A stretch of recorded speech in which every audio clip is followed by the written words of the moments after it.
Hello and welcome to the Fully Charged Show podcast. My name is Robert Llewellyn and I started making Fully Charged nearly 10 years ago. 10 years just suddenly seems like quite a long time.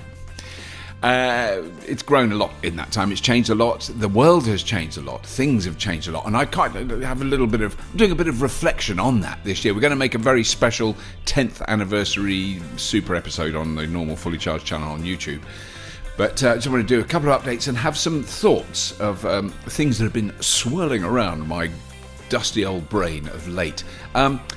As you may be aware now, and I don't want to make a big deal of it, but I've been through the grinder a bit this winter. I didn't want to mention it because, I didn't want to make a fuss, and it's fine. I'm fine. Much better now. But it all came out when I had to attend. I went over to Texas to attend Fully Charged Live USA, the first time we did a live show in America.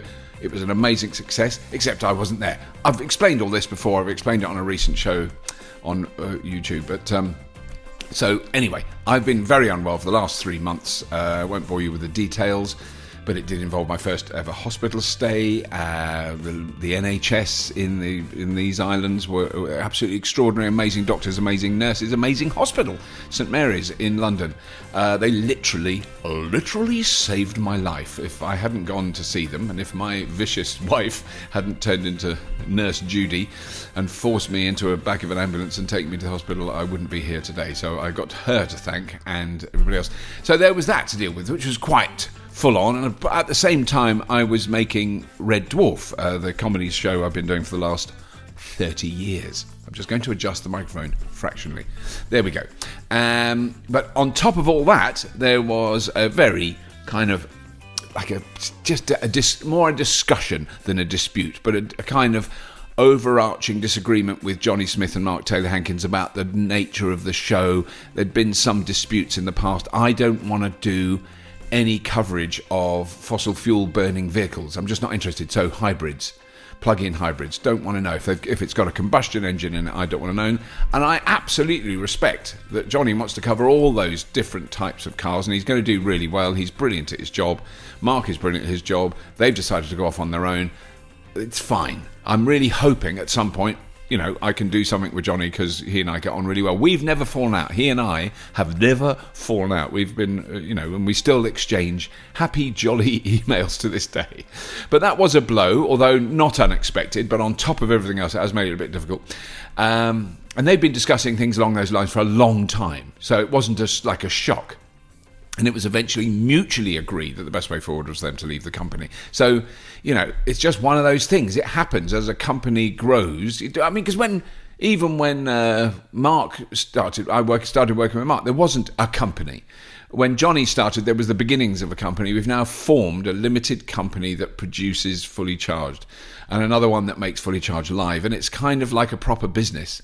And you turn from a pirate into a navy. I can't remember all those management books that I haven't read, but I've looked at in bookshops, because I'm not very good at it. But anyway, I'm now working with Dan Caesar, who is brilliant at it, and a big team that support him. And then there's a big team run by Ben, who runs the editing, and we're shooting lots of new stuff. So it's brilliant. I'm really excited about what we're going to do. We're in the process of hiring new talent, on-screen talent. We want someone to really focus on cars, so that's good. We're in the middle of that. I'll be doing more car reviews. I'm doing one this week, the Mustang Mach-E. Quite interested to see that. And so there's a lot more coming this year. There's so many cars coming to the market this year. I know that Maddie Moat is going to explore all manner of areas. Currently we're putting out her series about first time experiences with an electric car, how you charge them, how you have them at home, blah de blah de blah. She's going to do second-hand electric cars for us, I hope. That's the plan. So we're going to do a whole thing about how you get a second-hand car, what to look for, what are the best things. And she's doing it really, I think it's really interesting from the point of view of a non-specialist. She's an incredibly bright woman. She knows her science stuff, but she doesn't know much about electric cars. I don't know much about them.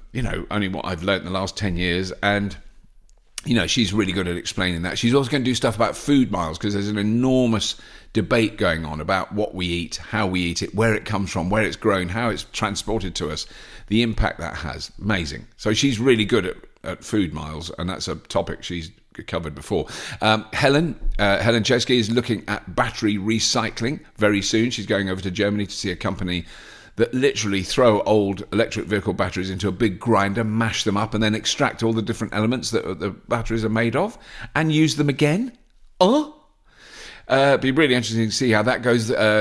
She's also doing stuff about green hydrogen and lots of other sciencey stuff for us this year, so that's brilliant. So we've got a really exciting year ahead, but as you can tell, my illness, Jonny leaving, me doing Red Dwarf, kept the constant output of podcasts a little bit difficult to achieve. And last week was the first week we've missed, or a couple of weeks ago, we actually missed releasing a podcast episode on a Monday since we started putting them out last year.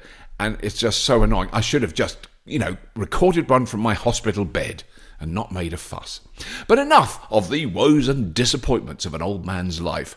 What about some positive news from the wonderful world of electrified transport and renewable energy? I just want to point out, before I dive in, that this is a solo podcast. This is just me sitting on my own in a room talking to myself like an old nutter. So I've got a list of amazing guests lined up for doing fully charged podcasts. We're working towards getting a little podcast studio. So we'll be putting the podcast out as audio podcasts, but there'll also be video versions of them as well. And we've got amazing guests, people from all over the energy and transport universe are coming in to do stuff for us. So I'm very excited about that. But there's been a few stories in the mainstream. There's been a few stories in the mainstream press. Actually, there haven't been. No, I'm going to correct that, because that's the point. Sorry, I'm just looking at my notes. There's a lot going on in the renewable energy arena. Enormous breakthroughs, enormous increases in the amount of electricity that is generated from renewables. The other day in the UK, we were over 60% wind powered. Okay, it was during a hurricane. But it just goes to show that even in very high winds, we had 70, 80, 90 mile an hour winds on the coasts.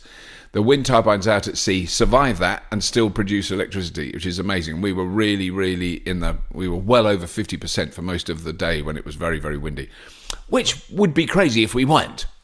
But old wind turbine blades is something I hadn't considered, and there's been a few stories in the press about this, but not many. So far I haven't seen what you might have expected, a kind of massive negative headline. It's basically because it's taking place in the United States, but the first generation of land-based wind turbines have come to the end of their useful life. They've been spinning away for the last 25 to 30 years, and these are ones that like you see in the desert in America. Now, the towers, the thing that holds up the blades, the towers, the nacelle, that's the big lump on the top with the generator and gearbox in it, that can be 100% recycled. Valuable material in there, steel, copper, rare earth magnets, and it makes absolute economic sense to mash those up, melt them down, use that material again. Absolutely sensible. But the actual blades, which back in the early 1990s were made from fiberglass, are very difficult to recycle. Now, the latest blades that they're using on the big offshore wind turbines, the really massive ones, the 110-metre long blades, bonkers, they're made of a mixture, as far as I understand it, of carbon fibre and fiberglass. And I don't know this for a fact, but they may be very hard to recycle too. And it's sort of I get the feeling that that's not been a priority for the people who are making the blades. And it's something I intend to find out, because if there's one thing I'm determined to do this year, and I've been meaning to do it for the last 3 or 4 years, is go out to sea with one of the big ships that installs wind turbines and see how they do it. Because it is a monster engineering achievement. It's on a par with building suspension bridges, but they're putting hundreds of them out there. It's incredible. But it's kind of important that these aspects are considered. At present, the huge number of wind turbines being installed is just mind-boggling. And the blades are, as I pointed out before, huge. I was at an exhibition a couple of years ago where they first revealed the first 110-metre long blade. And they couldn't get it into the building because they couldn't get it through the streets. It was in Manchester. So they did a kind of a life-size screen print, I guess, a big print of one on the wall. And when you walk 110 metres, it's quite a long way. And the end which is bolted onto the nacelle, to the middle bit that spins around, when they bolt those on, the inside of the blade at that point is big enough to drive a London double-decker bus inside. That is the scale we're talking about. They are absolutely huge. So there's a lot of material in them. So when they do come to the end of their life, which is realistically 25 to 30 years' time, so we're looking at 2050 when they might need to be taken down. It's quite a long way ahead. We want to make sure that the materials that are used in making them can be used again. And there are some companies looking at this, and they're using creative ways of using that material again as insulation and building material. One startup is a company called Global Fiberglass Solutions. They're American. Global Fiberglass Solutions developed a method to break down the blades and press them into pellets and fiberboards to be used for flooring and walls. So it's kind of insulation that you'd put in flooring and walls of buildings. The company started producing samples at a plant in Sweetwater, Texas, near the continent's largest concentration of wind farms. I know I keep harping on about it, but if Texas was a country, there's a lot of, if you Google if Texas was a country, you'll find out some amazing things. Massive oil producer. But it's something like third or fourth biggest wind energy producer on the planet. Really, really massive, and been there a long time. And so it's the very first generation of turbines that they put in Texas are coming to the end of their life. But this company, Global Fiberglass Pollutions. That's good. We are Global Fiberglass Pollutions. We use our fiberglass and pollute the world as much as we can. No, that's the exact opposite of what Global Fiberglass Solutions do. So it's planning to open another commercial plant in Iowa. So clearly, this is being seen as an industrial opportunity to convert old blades, because at the moment they're cutting them up into threes because they're so long they can't transport them by road.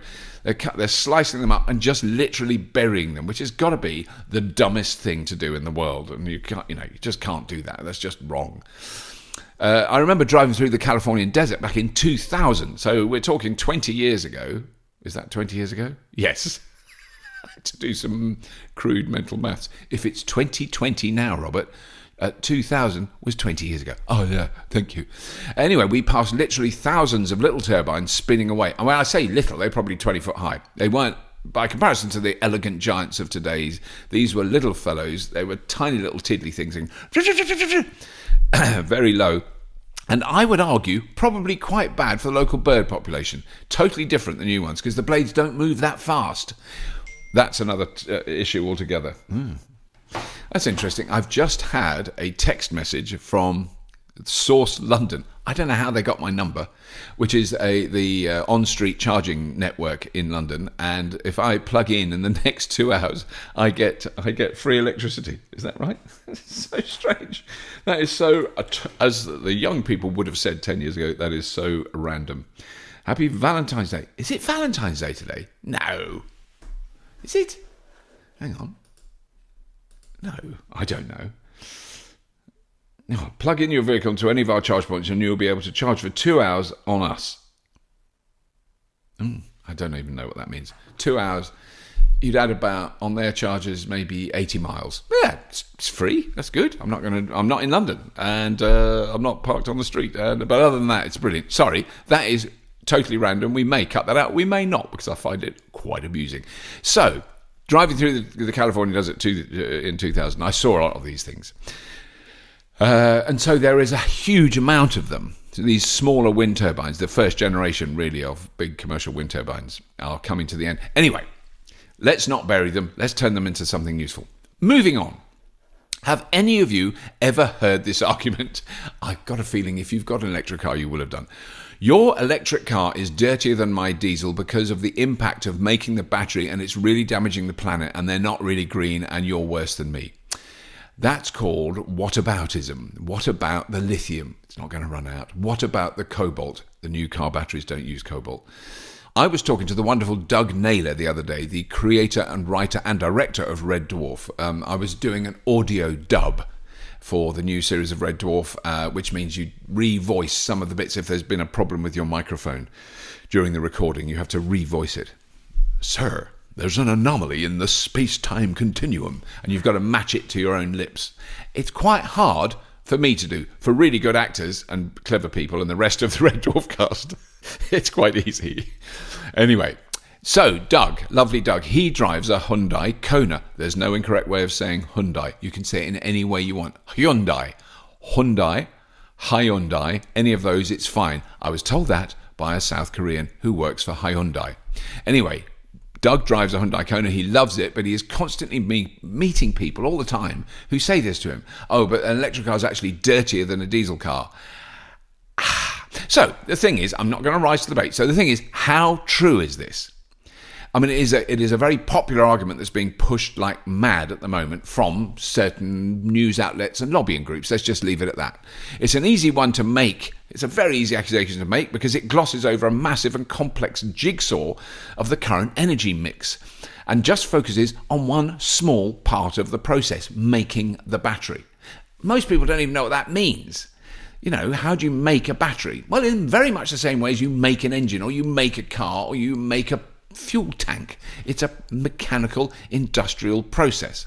If you measure what comes out of the exhaust pipe of an internal combustion engine vehicle, which is all anyone uses in this argument, that's the only argument they use. They measure what comes out of the tailpipe and they go, oh, well, that is less impact over the life of the vehicle than a battery, building a battery, which is wrong anyway.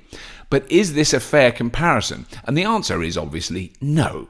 Regardless of electricity sources, of battery manufacturing impact, of all that stuff, an electric car is cleaner. It is a classic and hyper-simplistic case of whataboutism. We're in the process, though, on Fully Charged, of creating a really good, entertaining, animated explanation of how we extract and refine fossil fuel and what impact that has, and then we compare it with the same process for a battery electric vehicle. It should be on Fully Charged channel in the next couple of months. But let's be fair, mining the materials for large volume batteries is a big issue.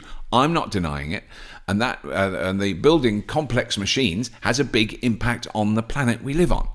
How those machines operate, how efficient they are, how long they last, and what can be done with the materials when they reach the end of their life are all vitally important topics. And as someone who spent 10 years working on scrap yards, or junk yards, or whatever you want to call them, scrap heaps, I just like to politely point out that the traditional automotive industry never really spent much time considering these topics. I'm saying that because I have walked through mountains, literally mountains of discarded, broken down, scrapped petrol and diesel cars in my career, and I was only on those scrapyards for 10 years.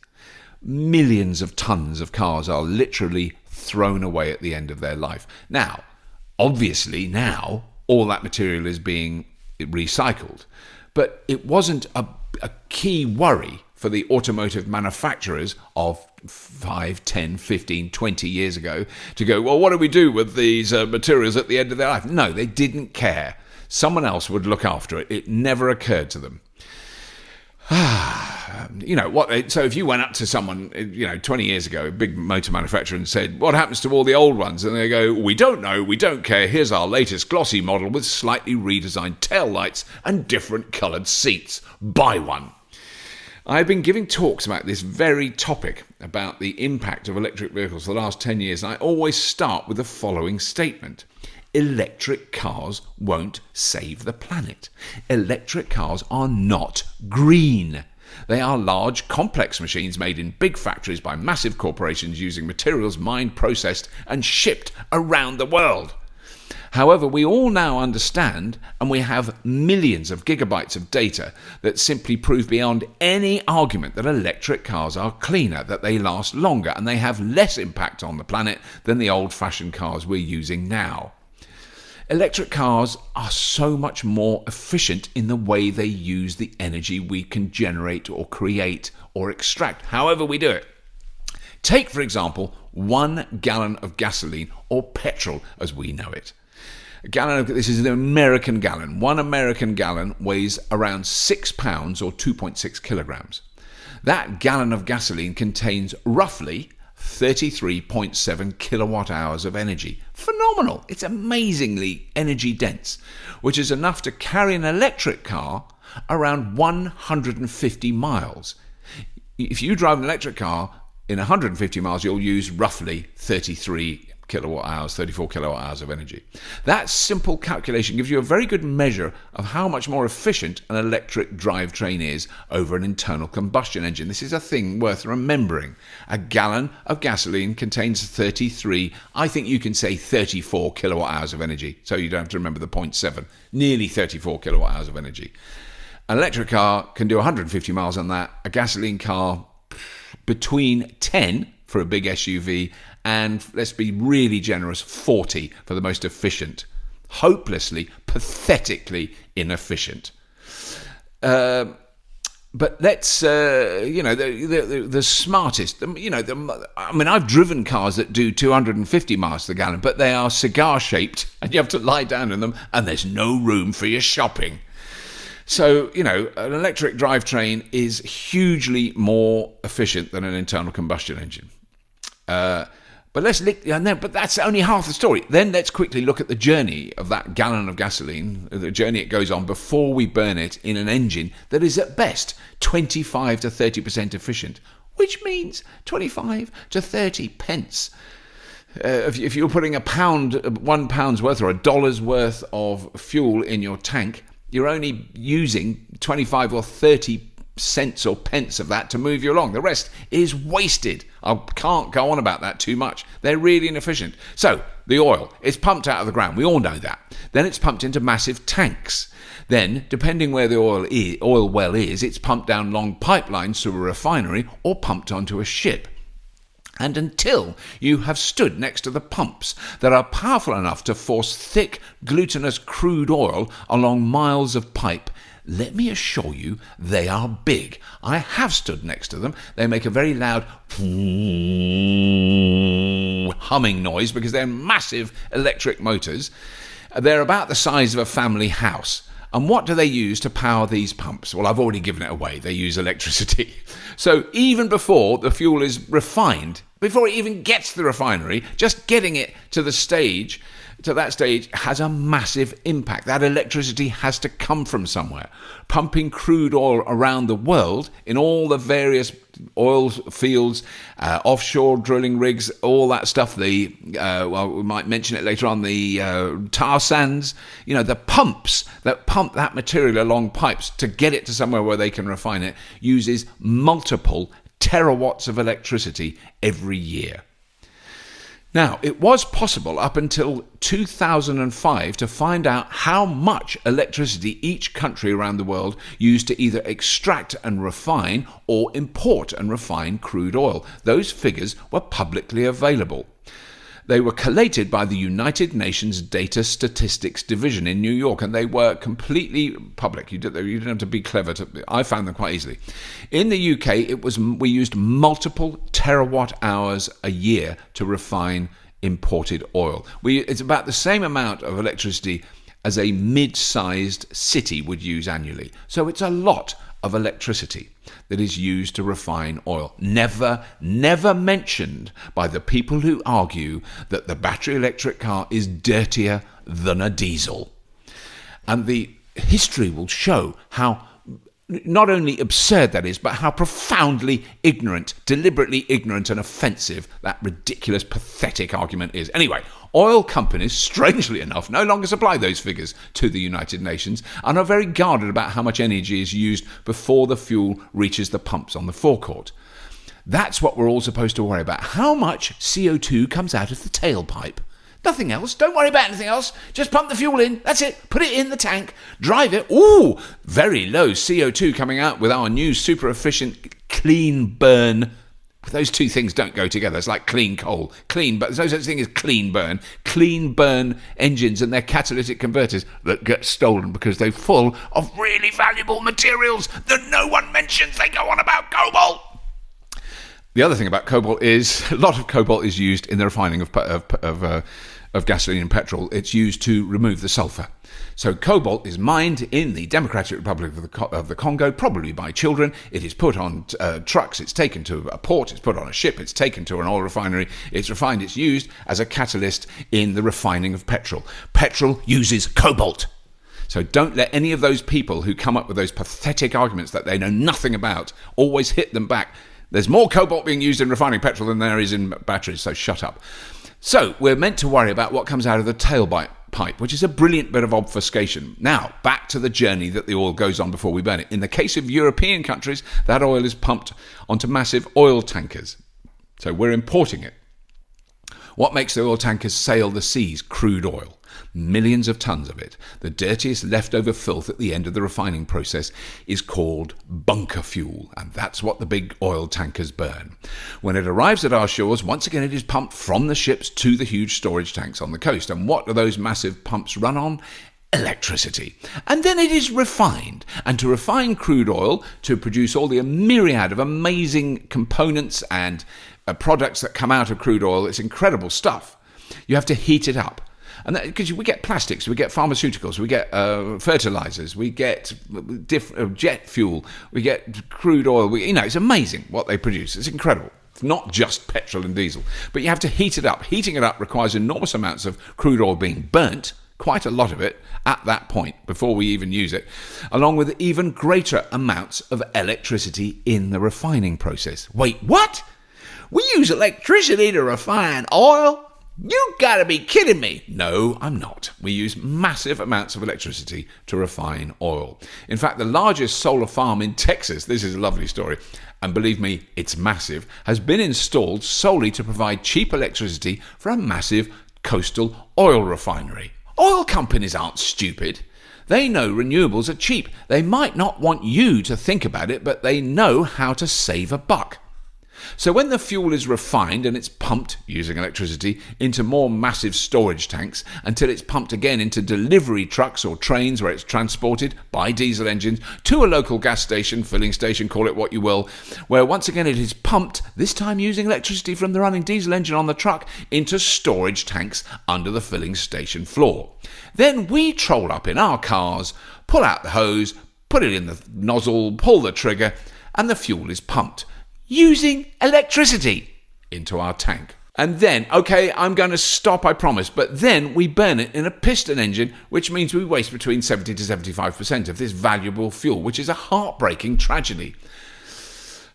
Only about 25% of the fuel we burn actually moves the vehicle along the road. I've said it before, I'll say it again, because it's important. The rest is wasted as heat from friction and running all the peripheral systems that we've developed over the last 10 decades to make these ridiculous machines acceptable. Oh, God, cooling.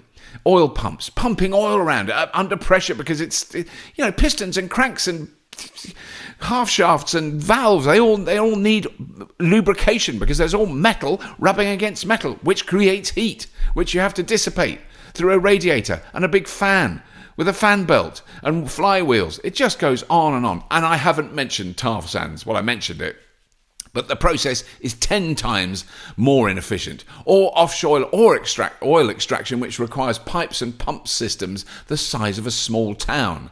Now, I don't expect my friend Doug to use that whole story the next time some know-all bloke at a dinner party tells him his battery electric car is dirtier than a diesel.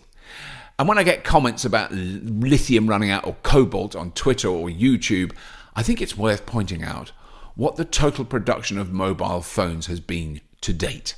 Mobile phones have lithium-ion batteries in them that use lithium and cobalt at a larger extent per mass than an electric car. In an electric car, it's about 1% of the battery's mass is cobalt. In a mobile phone, it's between 20 and 40% to make the battery safe when it's a very small battery that's charged very rapidly. All those things are a problem. We don't like to talk about that. Anyway, it's around 12.7 billion phones have been produced in the last 10 years. 12.7 billion. That's more than there are people on the planet. And that is a figure from early 2018. So now it's likely to be over 13 billion phones. They all have batteries. All of them have batteries. What happens to those batteries when we get bored of that phone and want the new one with the different lens and it does more Snapchat? I'm hoping that you recycle yours, because I try and recycle mine. I've so far done it, but I know I've had a couple of phones in the past that have eventually must have ended up in a bin and they put in landfill. That is not good. What about the 94.4 million laptop computers currently in use, all with batteries? How much cobalt and lithium is in these phones? The simple answer is a lot. Oh, and I haven't referred to fossil fuel subsidies, which are massive from just about every government around the world. But I have posted a link in the show notes if you want to get depressed and read about it, because it truly is wrong. It's just wrong. And if people knew how much of their taxes and all the hard-working families that pay tax, how much of that tax goes to subsidise the fossil fuel companies to make them to allow them to make more money and pay more to their shareholders and pay their executives even more eye-watering amounts of money, I think people would get upset. So no, electric cars won't save the world, but they do point in a direction we might want to seriously consider.